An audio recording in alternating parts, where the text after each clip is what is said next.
That's the way you do it. That's the way you do it. You get a big win at home. The first one since November 7th in regulation. Dustin, welcome in. We're live. The Utah Hockey Club does it again against the San Jose Sharks. I had said that we were never going to beat the Sharks ever. And then it turns out that the Sharks, they can't stop us. They got nothing. Dustin, welcome in, my friend. How are you feeling tonight? Yeah, I believe in our last episode you said we were 0-2 against the Sharks, and now we are 2-0-1. 2-0-1. That is, if my math is correct, that's 5 out of a possible 6 points against those San Jose Sharks. But I'm feeling great, man. That was a beautiful, beautiful hockey game. That was outside of I think San Jose scored less than a minute into this one, and from that point on, Utah just controlled every aspect of this game.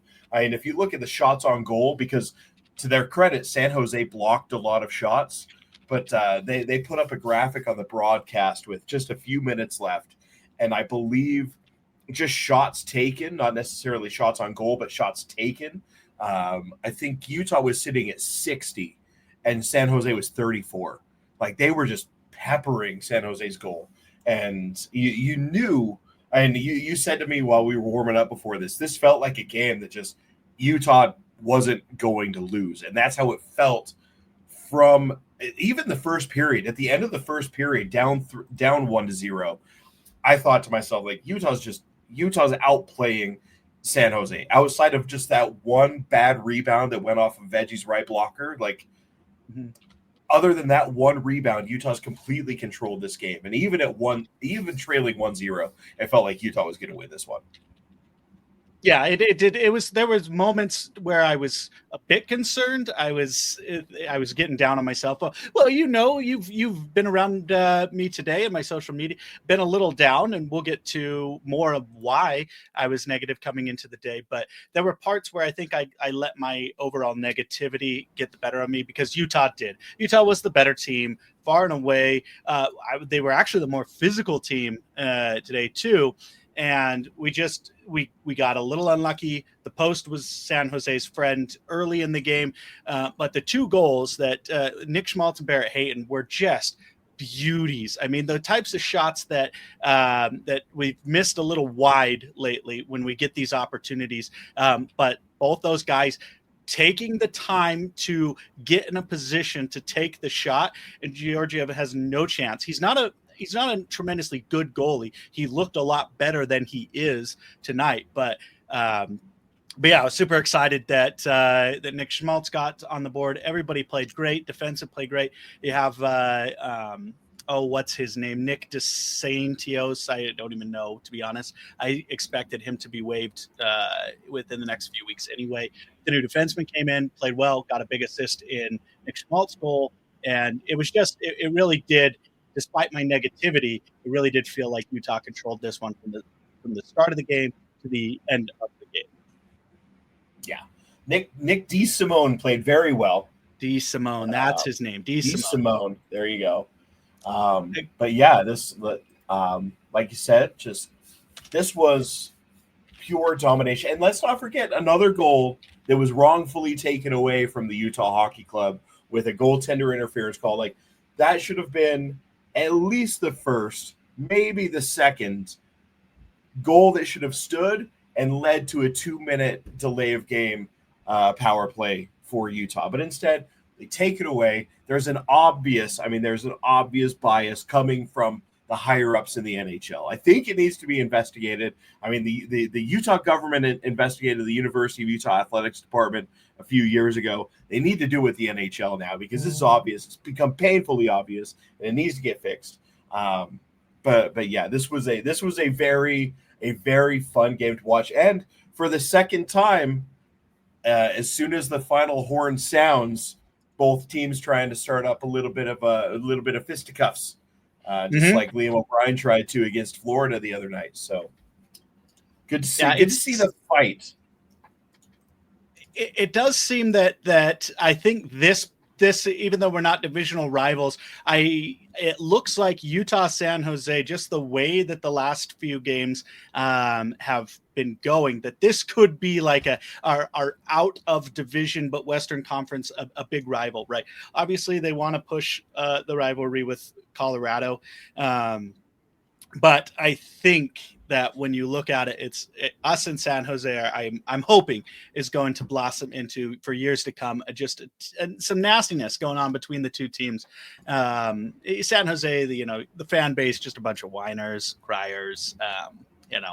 That's what happens when you get spoiled by the choo-choo train, but no cups to show for it. And then after the choo-choo train derails, the team goes down. You've got Macklin sell a weenie. Oh, am I right? On your team. He's not, he's good. I'll give him that. But they just haven't, they're a down team, right? And we're taking advantage of that in a team that we should beat consistently, and we are beating them. So shall we take a look at the goals, Dustin? Should we take a look at the goals? Yes, let's take a look. Well, let's get the first one in, the Schmaltz goal here.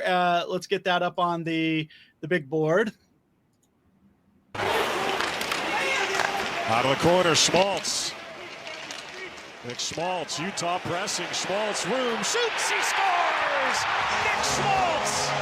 Patience pays off. He's tied it at 1.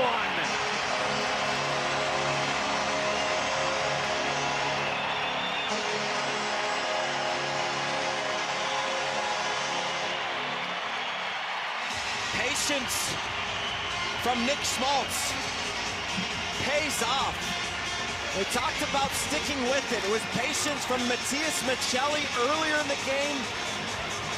He fired it off the post, but keep an eye on Schmaltz. He gets this puck in the corner and watch as he waits. There goes DeSimone, left side of your screen, down to the net. All the Sharks looking at the passing options. And as Schmaltz waits it out, the opportunity comes to him. It's all about the puck.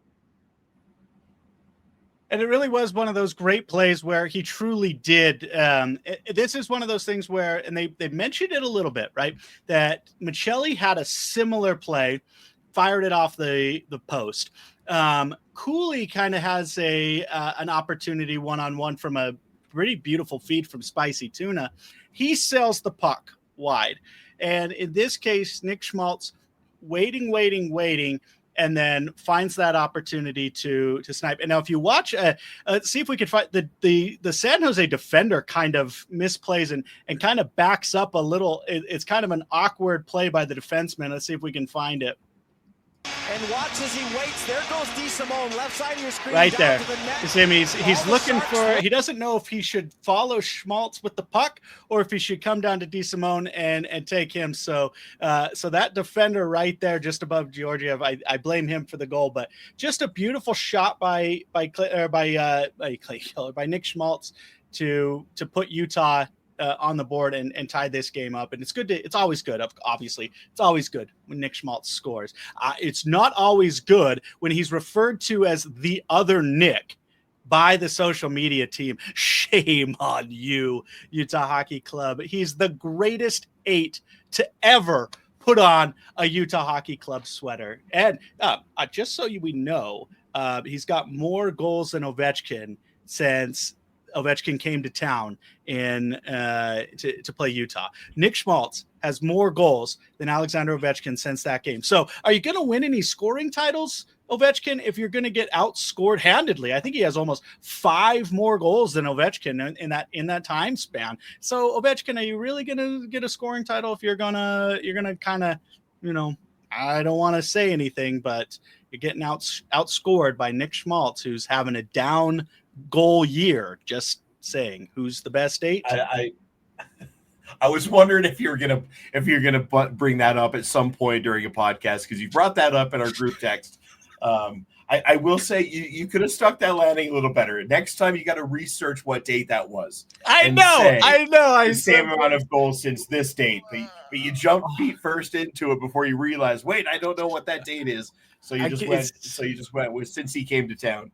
But we all know what you're talking about. We know it. We know it. We know what we're meaning. So it's just good. It's good quality fun. I've wanted to lob that grenade into the Twitter sphere to see what kind of, it's pure bait, and we'll see which kind of fish I can reel in with that one. But maybe I'll toss it out.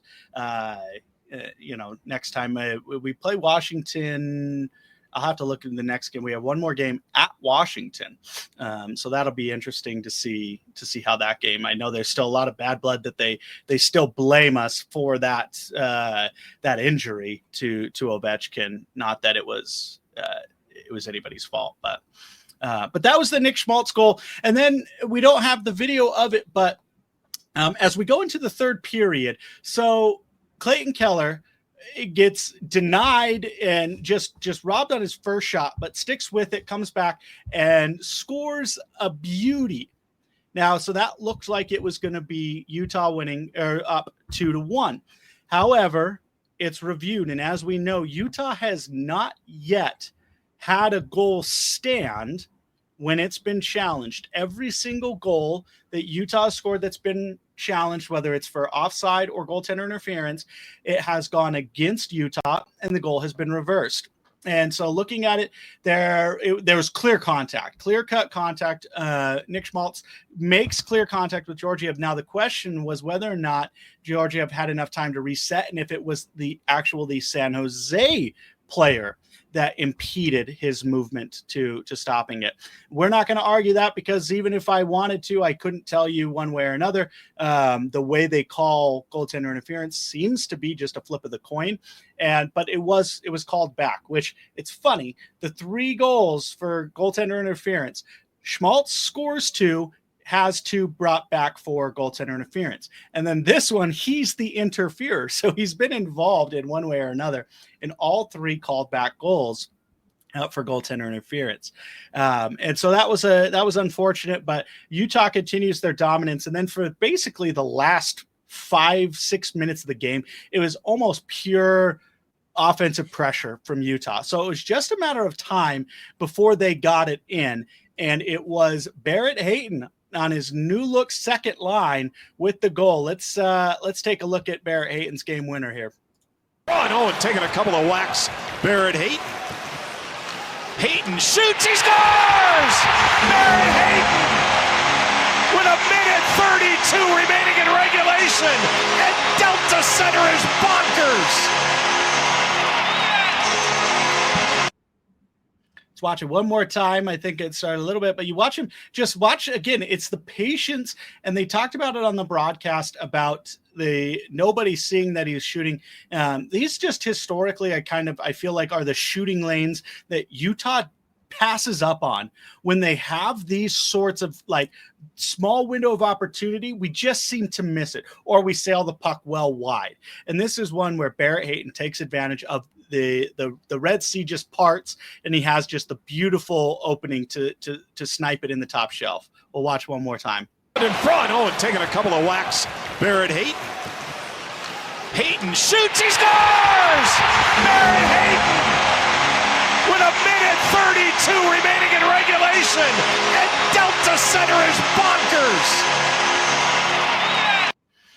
And it was good to see the Delta Center get up. There was bits of a lull in the crowd noise, but that just exploded. The roof came off, and just a great environment that should be packed for the rest of the season with those promotion tickets that, you and I think we get to take advantage of a couple of games. And you too, if you shop at Smith's, you can take advantage as well. But just really good to see the crowd get some excitement and some goal scoring there. Yeah. And I know neither of those were power play goals, but both of those were exactly what I've been asking for and what Utah, to their credit, has been doing on the power play, which is moving with the puck. Like, if there's not a lane there, move with the puck to create your own lane. And that's what both Hayes and Schmaltzy did right there. Like, they showed on the broadcast, like, the tracker of the line on the ice of the route that Schmaltz took to get that shot off. And Hayden did the same thing. They both found their alley. They found their opening to the goal, and that's what I love to see. Find your opening and put it on the net. Even if it doesn't go in, you can get a rebound, just like San Jose did really early in this one. Like that's how the game is meant to be played. That's what I like to see. So I was very happy with both of those goals. Very pleased. And absolutely. It did look. I'm not going to have you pull it back up, but the second replay that you showed, I was looking at Barrett Hayton's head, and it almost looked like he was looking left when he shot that. So there'd be 2 goals in a row where guys just kind of almost head deked the goalie into thinking, all right, he's going to pass it, and then sniping one on net. So just I like the distraction, the look over here while I score over there play. Beautiful, right. Beautiful on both counts. And that's what they say. Like, you look at like those little like dekes, moves and stuff. You just get the goalie to bite for just a little bit. And they talked about it on the broadcast that I'm not sure that Georgiev actually knew he was going to shoot or not. I don't think he would have saved it anyway. It was just put precisely where it needed to be with a quick release shot by Barrett Hayton, which we knew he was capable of, even though he hasn't wowed us with his scoring prowess, but we knew that ability was there with Barrett Hayton, right? He plays he played until today on the first line. Like, he's got talent there, and it's good to see him make that magic happen, whether he's doing head fakes, dekes, and just waiting for that opportunity and striking on it. But I want to, if I can, let's see if I have the lineup here. Obviously, the big news coming into today was the injury to Dylan Guenther, and it's disheartening. It's a crusher. They did not give an exact timeline, but my guess is we're looking at a situation where if we make the playoffs, right, if we're in a playoff hunt, you're in that awkward, do you go full on Vegas where you LTIR him right until the playoffs, what Vegas did with Mark Stone, or do you try to bring him back if he's ready to go a couple of weeks? Because it seems like, from the sound of it, at least all of January, and I would say at least all of February. So perhaps a March return based on what they said of where it was long, but not too long, which my guess with that tonnage is at least 6 weeks is what I would project. Yeah. I don't know, Dustin, if you have a different read on that than I do, but 4 to 6 weeks, I would say is where we should be expecting for that injury. Yeah, I would agree with that. I think the exact quote from Tournier was, "It's not season ending. It'll be a while, but it won't end the season." So yeah, it's definitely going to be for a while. And I think what you try to do is you try to bring him back as soon as he's healthy. You don't try to keep him out until the playoffs like Vegas did, because I think you need to get into your rhythm and get back into like the lines playing together and what they're doing. But yeah, that one hurts. That one brought a small tear to the eye. But to his credit, I will say, Doan played pretty well. An AHL All-Star in his own right. He played well in his place. So maybe the sky isn't falling, and we do have, luckily, this coincides with a string of. No, I won't say easy games, because I do believe there is a lot of parity in the NHL. I think it's the best professional league in terms of the bottom teams being able to compete with the best teams in the league. But we do have an easier slice of our schedule coming up for the time that we're going to be missing Guenther. So at least there that is a bright side to an injury. Oh, absolutely. There is no timely injury, right? There's no such thing as a timely injury. But if there were, this would be with the back half of the schedule of losing him there. And you're right. Doan came in and he played fine. He had about 14 and a half minutes of ice time, 3 shots, a really good look in the first period. But I was hypercritical of the lineup changes, and I'll be curious to see where these land if this is the lineups that he goes to. So one thing we talked about is if Gunther's out, what happens to that second line? And there was more shakeups than just simply, I was thinking, okay, maybe Michelli goes up to the second line and O'Brien maybe goes to the fourth line, or maybe McBain goes up to the second line. But Turney chose to make a few more changes. He moves Cooley up to the first line, which we all kind of talked about long-term. That's the goal with Logan Cooley, right? He's 20 years old, but the goal is, I'm assuming they try to sign him to 8 to 10 years next season, and you get him to where he is your definitive first line center. That's the long-term plan. But he's young, and we all kind of agreed that he wasn't quite ready yet to be the first line center. And one big problem with that is his faceoffs. He's not good at faceoffs. In fact, Nick Schmaltz took most of the faceoffs on the first line. When Cooley was asked to take a faceoff, 10% of faceoffs. So he needs to get better there for the future. But he's got speed that matches Keller's speed, because Nick Schmaltz and Barrett Hayton are not as fast as Clayton Keller. Cooley is as fast or faster. I think he might be the fastest player on the team. So Cooley Keller's speed is nice to have, but we kind of were waiting to see that explosion when it was Keller, Cooley, and Gunther on line one. It didn't not work. Right. I think they combined for 4 or 5 goals, that line, but it wasn't, I don't think it was the bam that was expected from that move. So all that to say, it's interesting that Cooley now moves up to the first line center. And then you have Josh Doan plugged into the second line, and Michelli moved up to the second line, moved down with Barrett Hayton. So that's where I was kind of concerned. I think Jack McBain has played so well on that second line. I'm still a big Michael Carcone fan. And so I was very concerned that of Josh Doan immediately getting slotted into that second line. Obviously he's an AHL All-Star, but there's a reason he got sent down to the AHL. I think they were quite unequivocal that he wasn't ready for the NHL when he was there those first few games of the season. And then to put him in a second line opportunity where he's going to get a lot of ice time, I was concerned. And then of course you try to get Michelli continue rolling, but he had that great game and he had some good looks, but didn't convert it. And McBain, I think, reverted to a hits and the fourth line grinder immediately. He had 9 hits, led the team in hits. McBain going to the fourth line.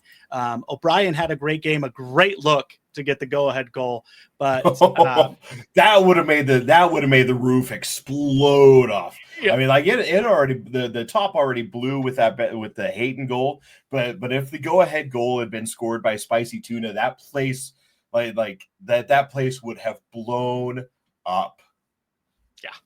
If Spicy Tuna got the game-winning goal, that would have been awesome. Just awesome. But he's just playing so well. He's just playing such a good role in what he does and bringing that physicality. And his pass off the boards to breaking Logan Cooley was just really, really heads-up play by Liam O'Brien. I've been just really impressed with the way Liam O'Brien's played, and it gives Tierney, or however you want to say his name, Coach T, some questions, and we've been critical about his answers. And so we'll see what he does long-term with these lines. I don't know. We'll talk about it in a regular episode, because I feel like by putting Josh Doan on the second line, it's really a lot of faith in the farm system and a faith that worked. Maybe they're hoping that lightning strikes twice. It's about the same time when Dylan Gunther makes the jump last year. Dylan Gunther played 45 games last season. So this is almost exactly the same time that Dylan Gunther comes to the season, has a great season. And obviously we know how important he has been this season. So maybe they're hoping that Josh Doan does the same, but but it's just curious is all. And maybe they felt like it didn't work with his third, fourth line early in the season, but with second line, he's going to do well. So it's going to be interesting to watch where he lands and if these lines are what we roll out tomorrow, which I would expect that he runs it back with this. Do you see anything different for tomorrow against the Islanders? The only thing I see different is I think we might see Ingram in net rather than having Veggie go back to back. But in terms of the offense, the forwards, defensive lines, we're probably going to see the exact same thing. I could see maybe DeSimone being a healthy scratch to go back to the regular defensive pairings. This may have just been a one-off. Just give DeSimone a game, give a rest. But yeah, I don't. Other than that, I don't think we'll see any changes. Mm-hmm. The other waiver defenseman got a game as well, and then they waived him 2 days later, which I don't really like.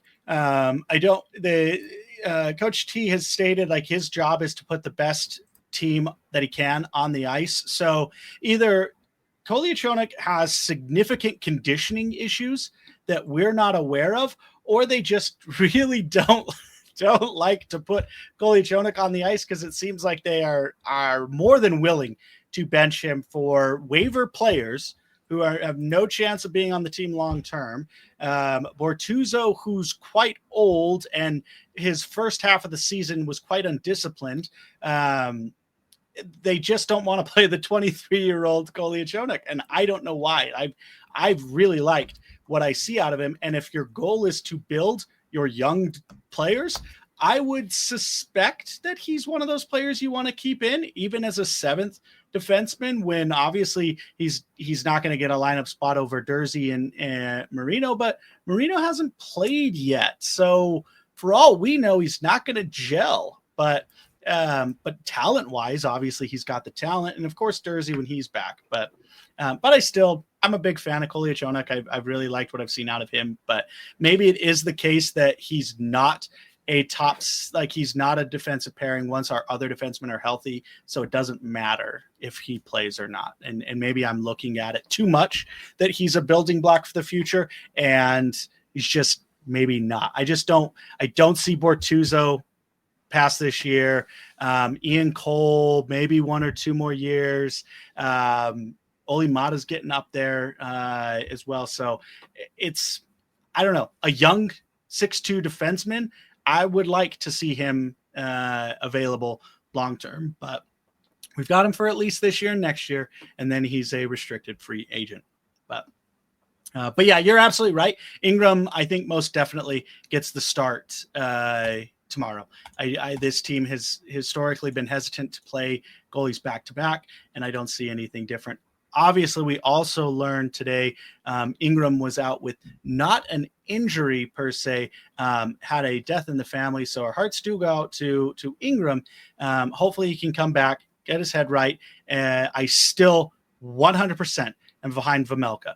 Vejmelka played another outstanding game, and I cannot say this enough. While I'm excited to have Ingram back and on this team, this is still Vejmelka's team. This is Vejmelka's season, and I would like to see Ingram get the start tomorrow, but then it goes right back to Veggie, and then at least 3 starts to every 1 start I would really like to see 4 starts for 1 start, but I'll accept 3 and 1.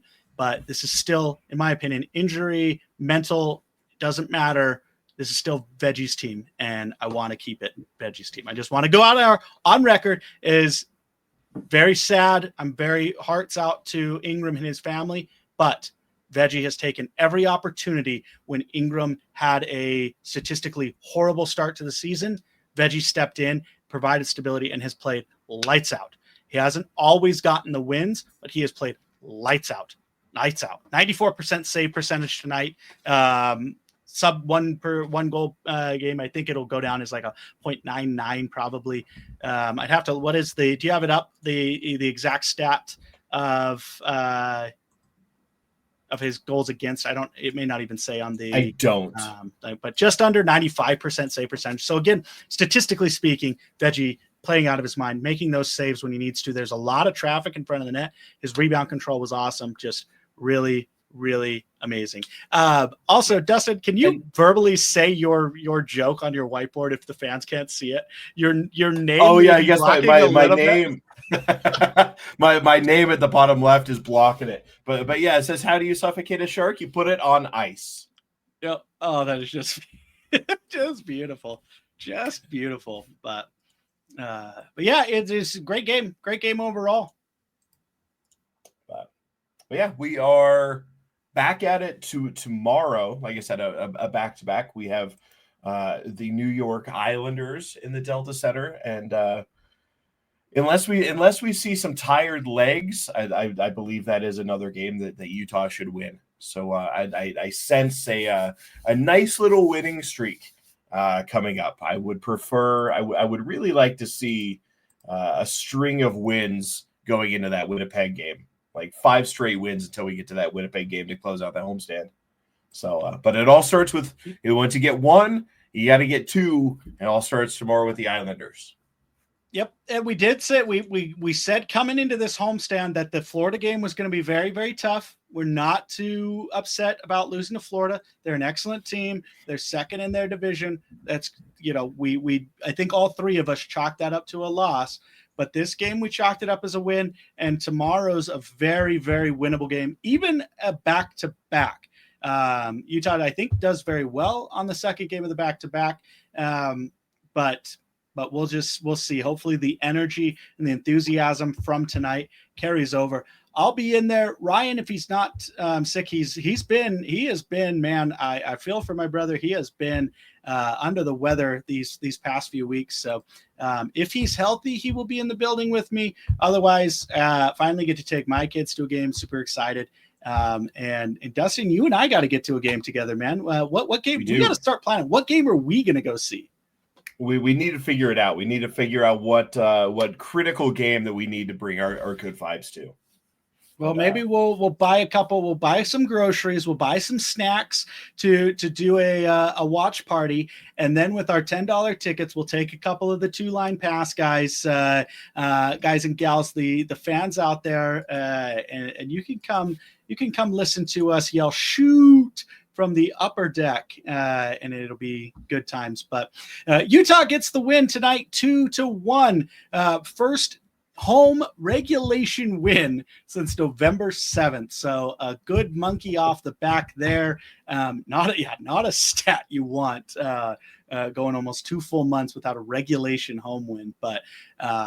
But this one was exciting, and we're back at it tomorrow for the Islanders. No post game, but Dustin, any closing thoughts? I've stolen all the limelight. I just like to hear myself talk sometimes. No, that's okay. You ran with it perfectly. I like I told you before the game, before we went live. I sadly missed the first 2 periods of this one as I was driving my way back from Colorado, but I caught the 3rd period, so I'm glad you were able to take hold of this one. But my closing thought is we're only 3 points out of that second wild card spot, and I have a feeling if this homestand goes the way that it should, we might be up there and then crawling up the backside of Colorado for that first one by the end of this homestand. So fingers crossed that we're looking at a playoff bound team at the end of this one. Word on the street is that Vancouver is on the downslope and Utah is on the upslope. We've got St. Louis in this homestand. We've had Calgary's number all season, only played them twice, of course. And we get to play we've only played the Blackhawks once. So we got the Blackhawks 3 times. This is very, that playoff spot is within striking distance. Injuries be damned. We're coming for it. We're coming for it. Dustin, thanks so much for joining me. Guys, thanks so much for watching. Utah Hockey Club winners 2-1 over San Jose. Thanks so much for watching. You guys have a great night. You love